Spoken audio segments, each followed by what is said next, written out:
All right, so what the deal is here, as you can see, my fuel distributor is missing. So, you know, I wasn't getting any fuel. I had no starting on this engine. Jumped the fuel pump relay. I had about 5.8 bar on the gauge here, and the system pressure, control pressure was the same because, well, there's no flow. So what I determined is basically there was no flow from any of these 8 fuel chambers. So we had fuel in, this is fuel in, fuel out, and the hydro adjustment valve is missing off this one. So I found this on eBay. A gentleman sold this to me for $100.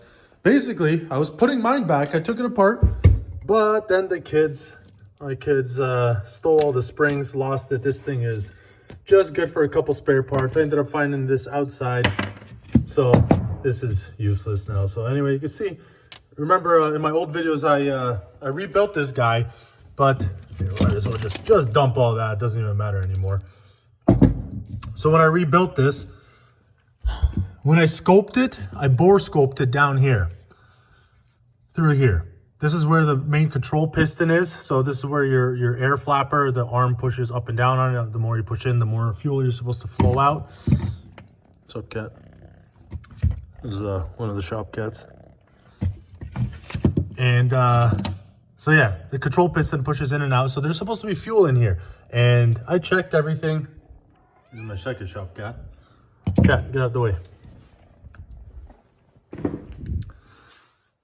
So I checked all the fuel flow. It looked like I had blockage. When I bore scoped it, trying to see through here, it looked like there was some kind of blockage. I took it apart. Everything looked the way it should. I didn't see anything. There's light shining through all of these. This is what fills the ports.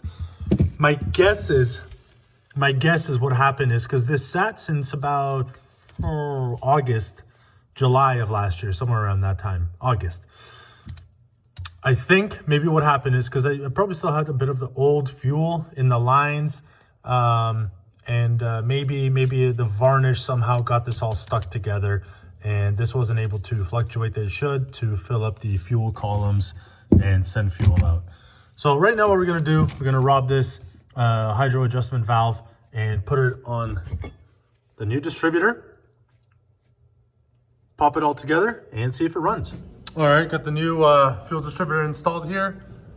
New crush rings here and here. And I primed it a couple times. Give it another key switch. Check for leaks.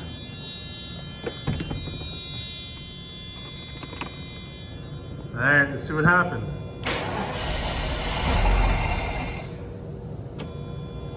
All right, maybe just some air still. We got a little leak over here, we'll address that.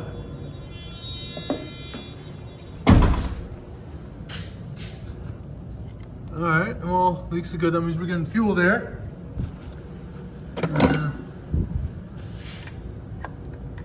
Well, that was finger tight.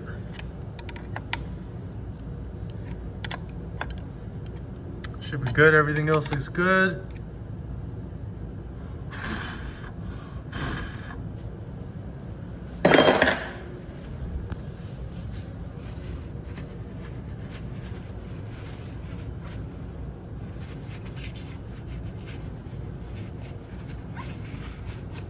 All right, no more weeping. I'll try cranking it again.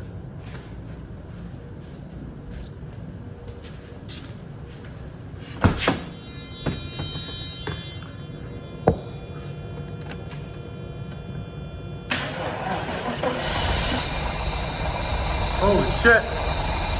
Holy shit, it's running. Just right by itself. Yeah, we'll have to set it up. It's obviously not running.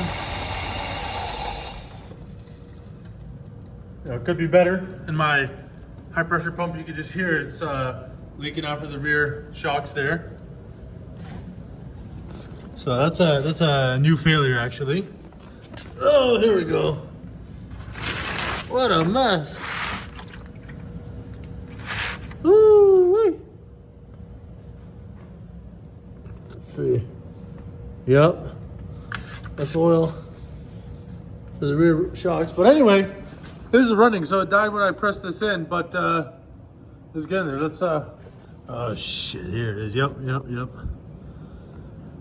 High pressure leak from it's a fun one, so I'm gonna have to take off the damper down here to get to this high pressure line. It's got a rupture in the main hose here.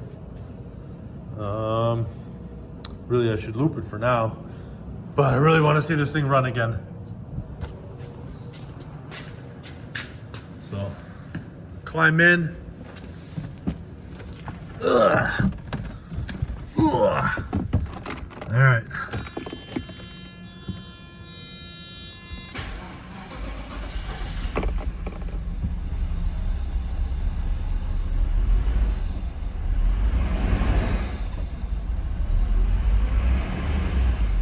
It runs, not well, but it runs. All right, next episode, hopefully I'll get it figured out why it's not running correctly, and we'll get it smoothed out.